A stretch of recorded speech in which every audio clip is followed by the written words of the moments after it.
a loser, Debbie. A West Point reject with a shitty education and a family history of alcoholism and drug abuse that's bound to catch up with me sooner or later. Fast food is the best it's gonna get for me. I've accepted who I am. Why can't you? I'm Karl. Since I can remember, my family was never a proper one. We all know my old man Frank. He'd do anything to get some money for alcohol. Do you believe that he quit drinking just for the sake of alcohol? He's simply a fully automatic family troublemaker. Mom Monica was even worse. Her bipolar disorder made her like a ghost. When she remembered us, she'd come back and turn our already fucked up lives into something even worse. When she didn't, she could just disappear into thin air. Us younger ones were basically raised single-handedly by our big sister Fiona. Back then, she was just a kid herself, but she had to play both mom and dad, holding the whole damn family together. So don't blame us for all being a little screwed up in the head. Just surviving in that shit show was a win. Oh shit! I was never anything close to a good kid growing up back then. My head was just a mess. Our bullied classmates hated everything and wanted to pick a fight with anyone who looked at me wrong. Teacher told me to give this to you. Wait, what did you do? Nothing. It has become a regular routine for the teacher to invite Fiona to have tea every week. He needs more structure, we know. What Karl needs is medication, a near-death experience, or a lobotomy. Sometimes even I thought I was a real piece of shit, but what else could I do? This is exactly the law of survival in the South District. You weren't tough, people walked all over you. Weakness was useless. Fists were the only language that mattered. I had to protect myself, protect my brother's sisters, be it, if my methods were rough, a bit violent. That was all I knew back then.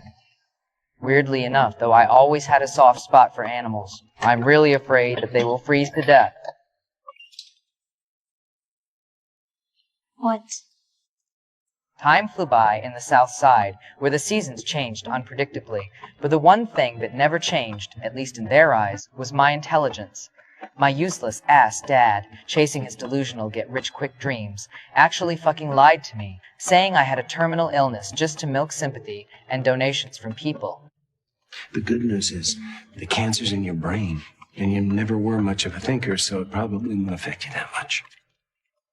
God damn it, Frank Gallagher, you never failed to outdo yourself in being the absolute worst. But by now we've been a seasoned insurance fraud duo for years. Him scheming, me risking my life.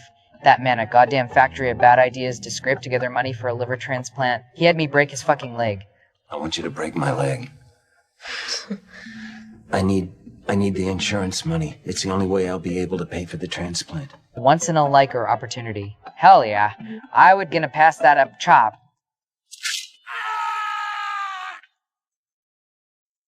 Just when old man Franken health was still a mess. My little bro Liam landed in the hospital.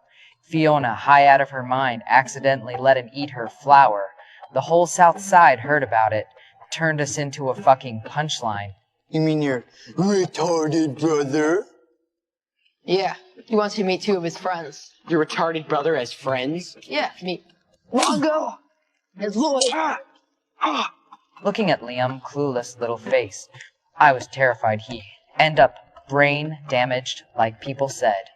Maybe everyone thinks I'm heartless, but I stayed up at night, sneaking in to give him those sketchy 8 IQ tests I picked up who knows where. Only when I saw he was okay did I finally relax. Emmo figured if my little brew a smart kid, then I must be even smarter, so obviously I had to test my own god-tier brain.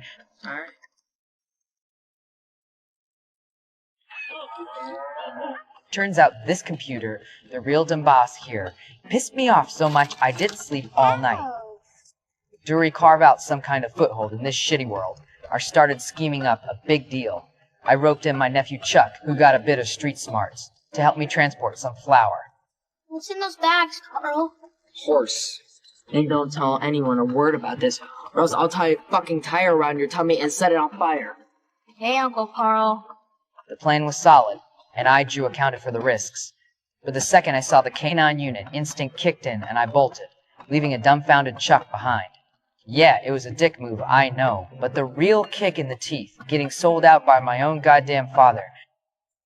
When the cops slammed me down, I didn't even feel much that night. My siblings showed up at the holding cell, shouting through the glass for me to keep my mouth shut. and that they to get a lawyer. Seeing them so frantic gave me a weird warmth, but mostly I just felt calm. I'd been ready for this day for a long time. What a fucking lawyer, motherfucker. Type in court when everyone expected me to cower or beg for mercy. I taunted the judge on purpose, just to make sure they'd send me to Javi. Do you regret what you've done, Karl? I did something really dumb. I shouldn't have. I trusted a fucking retard with a man's job. Next time I move a bunch of drugs, I'll be smarter. You're a man under the custody of the sheriff. This court is in recess. I told Fiona, don't worry, you'd make a name for myself in there. I was bullshitting, I meant it. I'd to come out harder, stronger. The Juvenile Detention Center is simply a concentrated essence of the South Side, and it's even worse. Do you think I went in there to reflect on my mistakes? I went there for further training. I gained the recognition of the gang inside, and indeed grew bigger and stronger. I learned how to survive and how to build my own small influence on the day I got out. Everyone was shouting, "The white kid, Karl." That's what they called me with a bit of awe. I felt like a king who had crawled back from hell. I was dressed in what I thought was extremely cool attire, with dreadlocks. There are beautiful women around every day, and they are all different, and was really making a name for myself. With the first sum of money I earned, I improved the quality of life of my family. Where'd all this come from? Karl bought Fruit Loops. And cage-free organic eggs, and juice with the pulp in it. Eat up, little homie. Where are you getting all this money? Juvie job saved up. You better not be selling drugs again, Karl. Nope. No drugs. I learned my lesson. I thought I had found my direction, which was to become a real street boss. Next. Till I saw Nick, my good buddy, who had risen up with me due to a momentary impulse. He killed the kid who stole his bicycle and was caught again. All the cops. You better split. Well, why? This time he might be facing life imprisonment. At that moment, it was like a basin of ice water being poured over me from head to toe, and I suddenly came to my senses. This path is nothing but a dead end. If I keep going down this path, I'll either end up behind the cold iron bars of a prison, or lying on the cold ground on the streets. This is not what I want. Definitely not. Just at this time, the family house was about to be auctioned off by others. Fiona, she was about to completely break down. It's over. Gus wouldn't sign. I can't get the loan and I lost the house. That was her hardest time. Seeing her look of despair, I felt very bad inside. I took the savings I had accumulated over all these years from those dirty businesses. Actually, I still have quite a lot of money, but I just forgot where I buried it. I dug out everything I knew and stuffed it all to Fiona. Dug it up. What the hell is this? Buy back the house. That was the first time I felt this money was used for the right thing. I started trying everything I could to leave the gang and wash my hands of it. Those guys, of course, wouldn't let me go easily, but I fucking endured it. After quitting the gang, I got to know Domi, a girl who was just as much of a handful. Her father was a cop named Luther. At first, Luther and I couldn't stand the sight of each other, but a series of unexpected events that occurred subsequently changed the way both of us viewed each other. Later on, my father-in-law not only shared a lot of his insights about life with me, but also served as my guarantor so that I could enter the military academy. I'm truly grateful to him. This became the first important turning point in my life. Hey, you ready? No. I'm going, though. I think I need to. I need some direction. Not good at school. Not good at sports. Definitely don't want to be back on the corner. I'm gonna come back a man. The few years I spent in the military academy passed by very quickly. Every day was extremely fulfilling. In order to prove that I could adapt to and integrate into this new life, I even forced myself to put on that uncomfortable suit and went to that damn dance. Fuck you, that piece of shit. There, I met Kelly. She was different from those girls in the South District. She was intelligent and had plans for her life. Influenced and encouraged by her, I became determined to go to the United States Military Academy at West Point for further studies. It is known as the cradle of U.S. Army officers and is like the Harvard among military academies. I gave it my all to get into West Point, just to compete with those young soldiers who were born with a silver spoon in their mouths. During that period, I truly thought that I could change my destiny through my own efforts. Unfortunately, reality dealt me a harsh blow. In the end, the path to the military academy didn't work out. Maybe I didn't pass the background check, or maybe the wildness in my bones just couldn't be hidden. In any case, I was rejected again. Fucking money. Is that a 32? The fucking money, shithead! It's pink. The bullets are pink, motherfucker! Give me the goddamn money!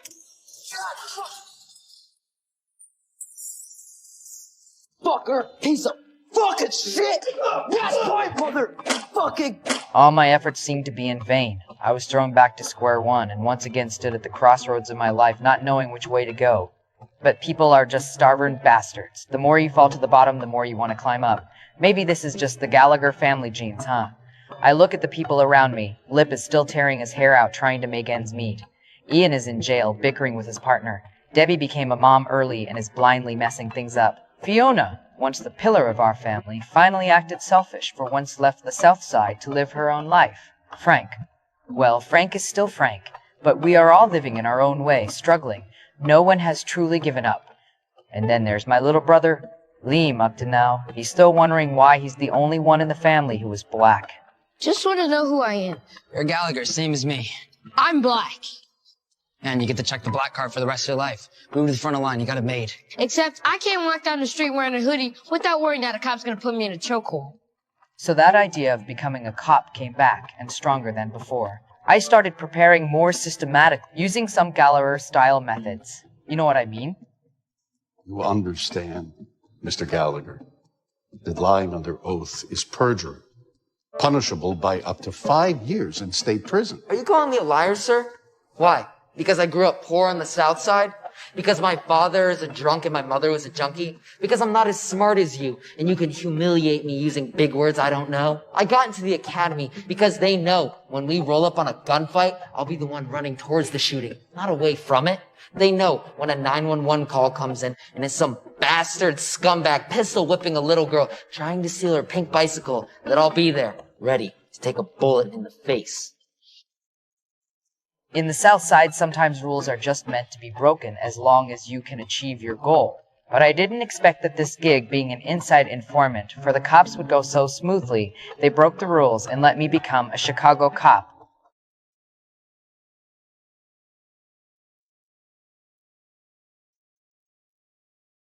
My first day as a cop, I immediately ran into this old-timer who had me tagging along with him the whole day. He made me start learning to obey discipline, control my temper, how to deal with different kinds of people, how to walk the edge of the rules without crossing the bottom line. This was too fucking hard for me. Deep down, I'm just an impulsive guy. Another female cop was all about results, justify the means, but used violent enforcement. Too harsh on the bottom level people, bullying the weak and fearing the strong. Lose the dress, now! Wig 2. I was born and raised in the South Side, seen too much injustice. I just like sticking up for the poor. Look, you could just leave me the hell alone because I ain't selling shit.